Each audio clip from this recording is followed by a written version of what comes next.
पाकिस्तान को लेकर भारत ने एक और ऐसा कदम उठाया जिसने रावलपिंडी में बैठे मुनीर और इस्लामाबाद में बैठे शहबाज के होश यकीनन उससे उड़ गए होंगे। खबर यह है कि भारत ने अपना रक्षा मित्र चुन लिया है। यह वो रक्षा मित्र है जिसके नाम से ही पाकिस्तान डरता है, और वो मुस्लिम देश भी डरते हैं जिनके साथ पाकिस्तान ने हाल ही में डिफेंस डील की थी। पाकिस्तान ने सऊदी अरब के साथ डिफेंस डील की और अब भारत ने इजराइल के साथ डिफेंस डील कर ली है।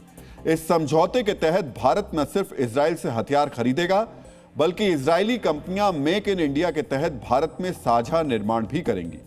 जानकारी के मुताबिक इजराइल से भारत को तकरीबन $15 बिलियन के हथियार निर्यात किए जाएंगे और इनमें से तकरीबन 70% को दोनों देश मिलकर बनाएंगे। समझौते के तहत भारत को इजराइल से मध्यम रेंज की मिसाइल, लंबी दूरी के रॉकेट, एंटी टैंक मिसाइल और टैंक सुरक्षा प्रणाली मिलेगी। हम आपको बता दें कि भारत और इजराइल के बीच हुए इस रक्षा समझौते में एक डील रैम्पेज मिसाइल से भी जुड़ी हुई है। समझौते के तहत इजराइल और भारत के बीच रैम्पेज मिसाइल को लेकर 5,000 करोड़ की डील हुई है। यह वही रैम्पेज मिसाइल है जिसने ऑपरेशन सिंदूर के दौरान पाकिस्तान में तबाही मचाई थी। रैम्पेज मिसाइल से ही पाकिस्तान के सुक्कूर एयरबेस को तबाह किया गया था। इस बेस पर पाकिस्तान ने मेड इन चाइना ड्रोन्स रखे हुए थे।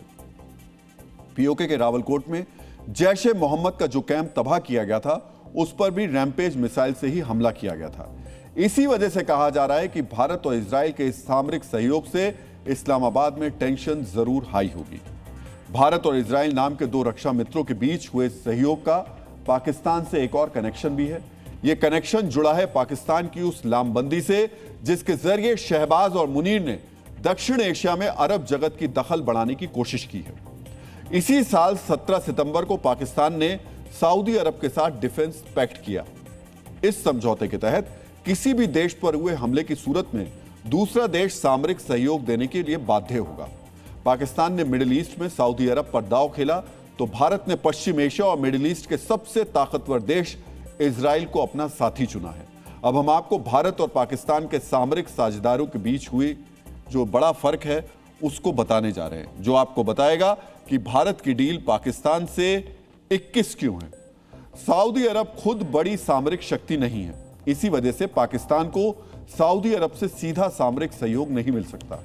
पाकिस्तान को सऊदी अरब से सिर्फ आर्थिक मदद मिल सकती है। दूसरी तरफ हथियारों की दुनिया में इजरायली तकनीक और ताकत का लोहा पूरी दुनिया मानती है, यानी भारत को अपने रक्षा मित्र की उन्नत तकनीक का फायदा मिलेगा। सऊदी अरब खुद अपने हथियार दूसरे देशों से खरीदता है, जिससे पाकिस्तान की डिफेंस इंडस्ट्री को कोई फायदा नहीं मिलेगा। वहीं दूसरी तरफ इजराइल ने भारत के साथ साझा सहयोग के जरिए हथियारों के निर्माण पर सहमति जताई है, जो डिफेंस के सेक्टर में मेक इन इंडिया को आगे बढ़ाएगा। इसी वजह से सामरिक हलकों में भारत की डिफेंस डील को नहले पर दहला कहा जा रहा है। तथ्य ठोस हैं और साफ साफ बताते हैं कि भारत के खिलाफ मुनीर ने जो पैतरा खेला था वो औंधे मुंह गिर चुका है। इस किस्म के सामरिक सहयोग को लेकर सेना प्रमुख जनरल उपेंद्र द्विवेदी ने भी एक अहम बयान दिया है। आर्मी चीफ की नजरों में सामरिक सहयोग क्यों महत्वपूर्ण है, यह आपको भी देखना और समझना चाहिए। अपने एक भाषण में सेना प्रमुख ने कहा कि दुनिया में हालात और समीकरण तेजी से बदल रहे हैं। ऐसी परिस्थिति में कोई भी देश अकेले अपने दम पर सुरक्षित नहीं रह सकता। अब दुनिया के बड़े देशों के लिए एक दूसरे के साथ सामरिक सहयोग करना बेहद आवश्यक हो गया है। डीएनए मित्रों, अगर भारत के लिहाज से देखा जाए तो पाकिस्तान के साथ तनाव और पाकिस्तान से किसी किस्म की साजिश का खतरा कई गुना बढ़ गया है। ऑपरेशन सिंदूर में पस्त होने के बाद से पाकिस्तान लगातार भारत विरोधी नैरेटिव को दुनिया में फैलाने की कोशिश कर रहा है। इसके साथ साथ चीन और तुर्की जैसे देशों से पाकिस्तान को लगातार सामरिक मदद भी मिल रही है। यही वजह है कि जनरल द्विवेदी ने सामरिक सहयोग को जरूरी बताया और इजराइल के साथ हाथ मिलाकर भारत ने इस दिशा में एक बड़ा कदम आगे बढ़ा भी दिया। भारत और इजराइल के बीच सामरिक साझेदारी दशकों पुरानी है।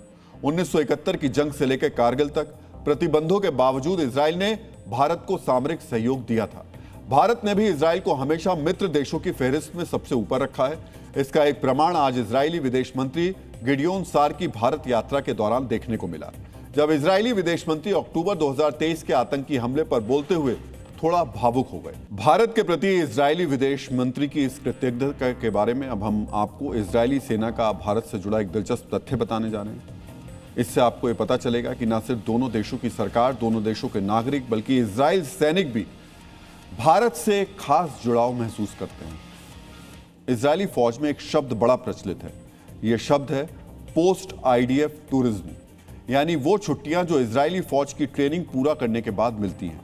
क्या आप जानते हैं, जब इजरायली फौजी अपनी सख्त ट्रेनिंग पूरी कर लेते हैं तो उनमें से अधिकतर छुट्टियां मनाने के लिए भारत आते हैं। कुछ आंकड़े तो यह भी बताते हैं कि हर साल तकरीबन 15 से 20 हजार इजरायली फौजी अपनी पोस्ट ट्रेनिंग छुट्टियां मनाने के लिए भारत का रुख करते हैं। इन इजरायली फौजियों की हॉलिडे डेस्टिनेशन में सबसे ऊपर गोवा रहता है। गोवा के साथ साथ हिमाचल के कसौल और धर्मकोट जैसी जगहों पर भी इजरायली फौजी जाना पसंद करते हैं।